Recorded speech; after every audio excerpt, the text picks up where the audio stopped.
Hello and welcome to my Learn With Me Minifreak series. This is episode 10, the mod matrix.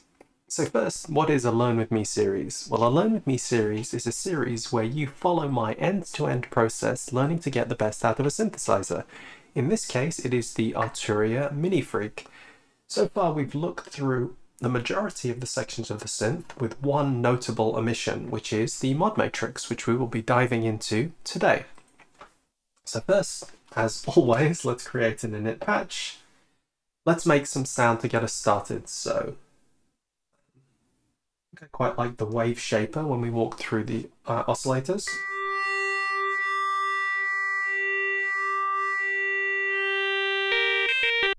Maybe I'll use one of the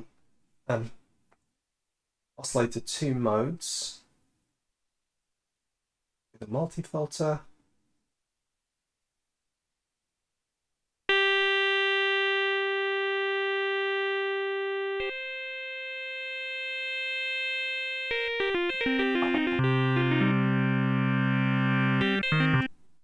Let's shape it. I'm going to make something of a pad here just so we have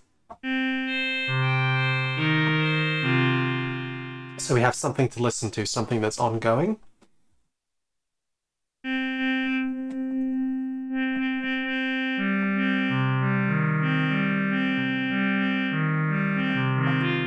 And finally, let's add a bit of velocity sensitivity.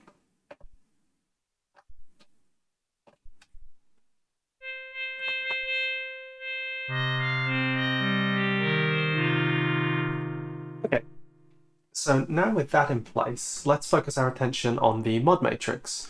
So the mod matrix is a way for us to route various parameters to various places in the synthesizer. There are a few normalized routings.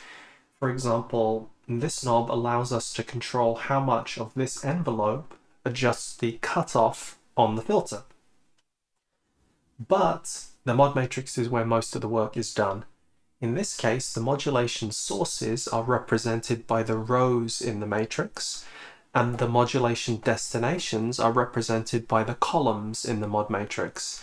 Now, unlike the Microfreak, which only has 3 assignable parameters, in the Minifreak, if we hold Shift, we actually have 3 pages of 3 assignable parameters. An assignable parameter is a destination which can be any of the knobs on the synthesizer. So let's have a quick look. The sources are the cycling envelope, the main envelope, LFO 1 and 2, velocity / aftertouch, I'll discuss what that means, wheel as in mod wheel, and keyboard as in which key on the keyboard we're referring to. So why does that say velocity / aftertouch? Well, that's because in the keyboard section of Sound Edit, we have some choices to make. One of them is matrix source. So our options are velocity, aftertouch, or velocity plus aftertouch. So velocity plus aftertouch means that if you tap the key lightly and then you press into it, you're going to get a combination of that initial velocity plus the aftertouch. Or if you equivalently hit the key fast, then the aftertouch is going to add on top of that.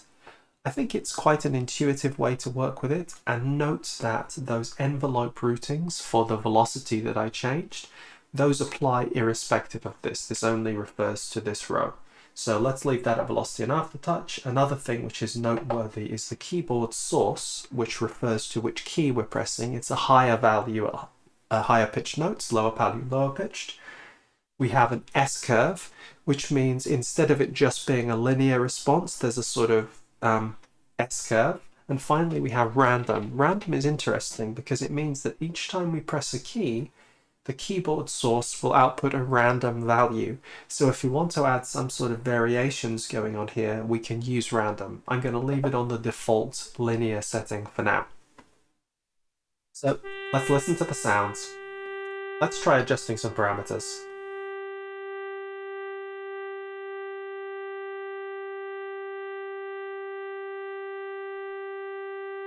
Go back to oscillator 1.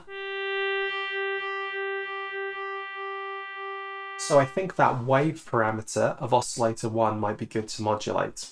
So let's have a look at the mod matrix. There is a destination for wave 1, as in oscillator 1's wave parameter. There is a destination for timbre 1, which is oscillator 1's timbre parameter. Note there is not a shape 1, nor is there a wave 2, timbre 2. So that's what the assignable parameters are for. So first, let's route the wave and the timbre to the LFOs. So by default, the LFOs, one of them is synced and one of them is not. I just unsynced them. Let's check their triggering modes. Poly keyboard and free running. Maybe I'll try setting them both to free running. So free running means that the oscillators are not being synchronized with the keyboard, though they're all running at the same rate, which means that they will be occurring simultaneously, which is a little bit strange. So maybe in retrospect, I'll change that to poly keyboard trigger. There we go. So now I'm going to send LFO 1 and 2 to the wave and timbre parameters. How do I do that? Well, first I just turn this mod matrix encoder, and one of the intersections on the matrix starts flashing. So this is the output of LFO2 to pitch 1 and 2, as in pitch of both oscillators. I want LFO1 to go to wave. I click the encoder. Now we can hear it moving.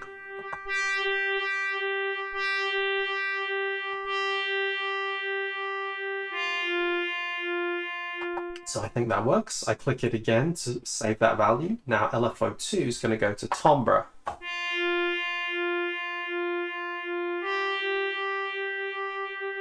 So what I've done here is I've just sped up LFO2 so I can hear it more clearly. Notice that the intensity I've set is negative, so this LFO is bipolar, meaning it increases and decreases the value. Negative means it will have the opposite sense, as in initially it will go down instead of up. Okay, that sounds good. I can click that to save it.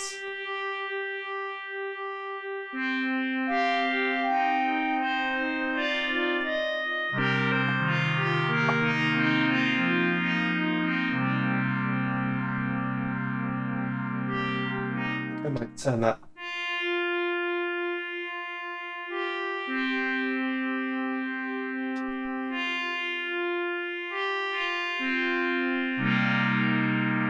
So I hope you can hear that we already have a sort of pulsing going on in the sound. I might try changing the wave shapes here. My inclination is to say,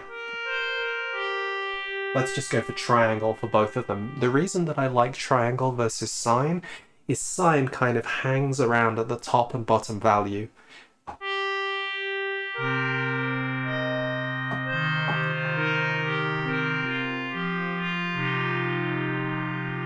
So let's see what happens if we adjust the shape parameter.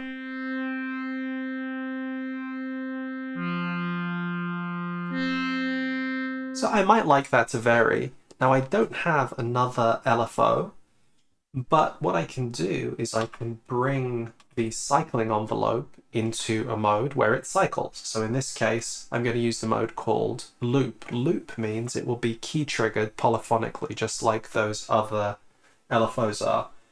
And since there is no destination for the shape parameter, I'm going to hold the assign 1 button and turn the shape 1 knob. So now assignable parameter 1 is going to shape 1. So I can now use the mod matrix and I can send cycling envelope to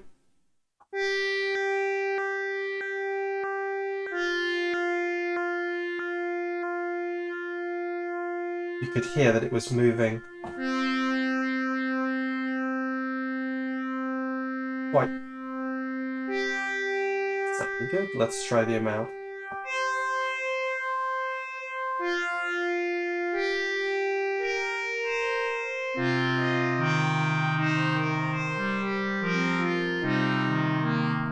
So I'm going to go into the envelope settings in Sound Edit and I'm going to turn up the velocity sensitivity. I think it's not really as velocity sensitive as I would like.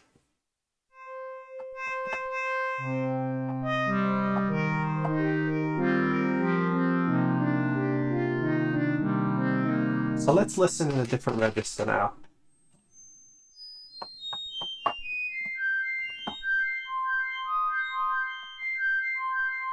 So let's say in this register,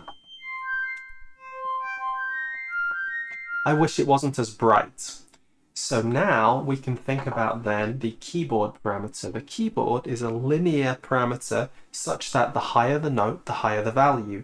So if I apply it negatively to the cutoff, then in the higher register, the filter will be closed a little. So one of the destinations is cutoff, so I've got keyboard to cutoff. I'm going to turn it, I guess you can hear immediately.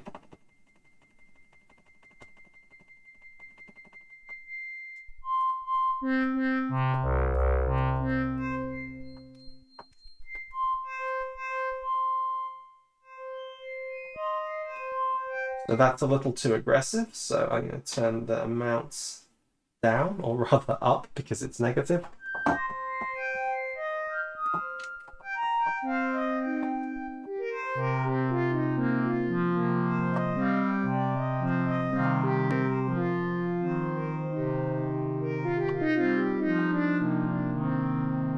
Okay, so I think that's a reasonable setting that we've got there.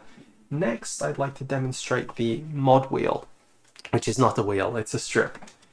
So I've pointed out before, but these are touch strips and they have an LED strip next to them indicating the value that they're at. There are 3 different ways in which these touch strips can be used. At the moment, they're set to macro controls, which I shall introduce in due time. If I touch this, now they are a pitch bend and mod wheel. So pitch bend and mod wheel. Mod wheel doesn't do anything. Now there is a default routing available for mod wheel, which is if we hold shift and touch this, we have vibrato.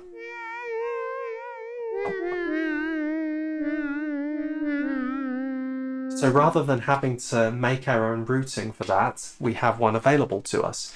If we wanted to make the routing, it introduces another interesting feature. If you think about what a routing for the mod wheel wants to do, what it wants to do is adjust the intensity by which an LFO modulates the pitch. So you may ask yourself, well, how does that work? There is no mod matrix destination for that amount. Aha! If we hold down a sign and we turn the encoder for selecting a mod slot, we can pick an intersection. So in this case, I have selected the intersection for LFO1 to pitch routing. Let me just turn that up. No, I actually selected LFO2 to pitch. Doesn't really matter. So mod wheel, the mod wheel going to the LFO to pitch destination. If I turn that up very high, notice vibrato is off. Obviously, that's a ridiculous vibrato, but you can hear then that I was able to do that assignment even though that's a sort of virtual destination, it's an amount. And you can also have modulations modulating the amount of the amount. So there are a lot of possibilities here. Another thing worth knowing, if you press and hold the encoder on a value in the mod matrix, it goes back to 0. So that's something you might do with the mod wheel. That's not particularly interesting to me, so let's do something more interesting. What I'd like to do is to open the cutoff and to decrease the resonance. Or maybe I'll do the opposite of that. I'll close the cutoff and I'll increase the resonance. So there is already a cutoff knob, cutoff destination here. So let's go to mod wheel. Mod wheel. In order to hear it, I'm going to set mod wheel to maximum. So I'm going to say mod wheel to cutoff. So you can hear. Maybe a little more. And then also mod wheel to destination resonance. So this I want to increase.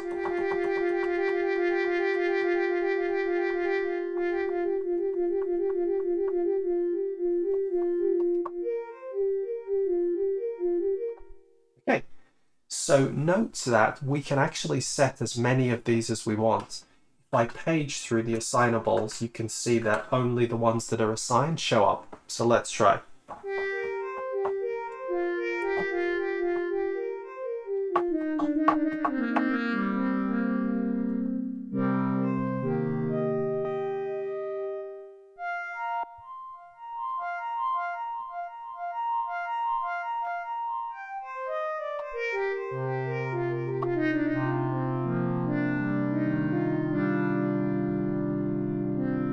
Sounding interesting.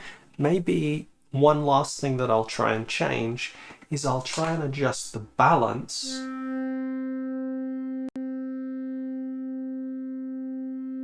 Maybe I'll close this filter a bit more. I'll pick a slightly more aggressive one.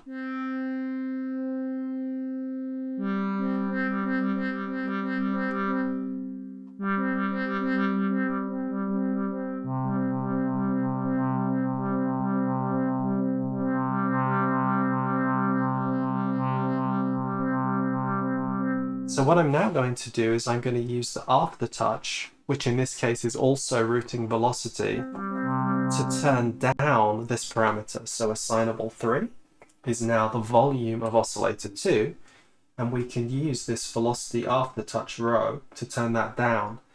Now I did say I was going to just leave this on velocity and aftertouch, but I think having velocity adjust this is not going to be very convenient. So I'm going to change that row to only be aftertouch.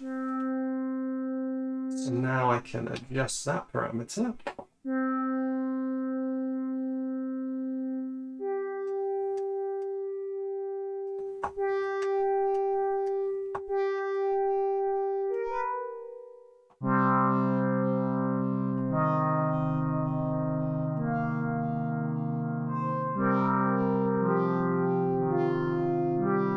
So maybe I would like aftertouch also to open the cutoff a bit. So let's try that.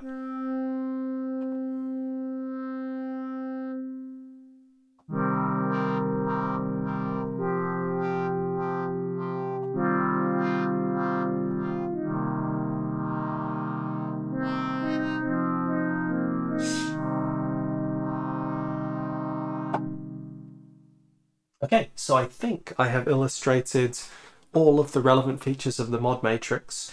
You can imagine that we have 3 pages of these assignables. I only had to use 3 of them, and I made a reasonable number of modulations here.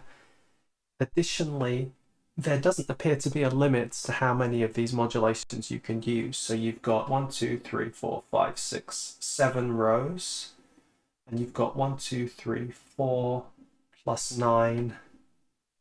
13 times 7 is 98. So you have 98 mod matrix slots effectively. Now it's not quite as flexible as having a mod matrix, and there are a more traditional mod matrix, and there are not that many sources, but I think this opens up a lot of possibilities, especially when combined with the Shaper LFO.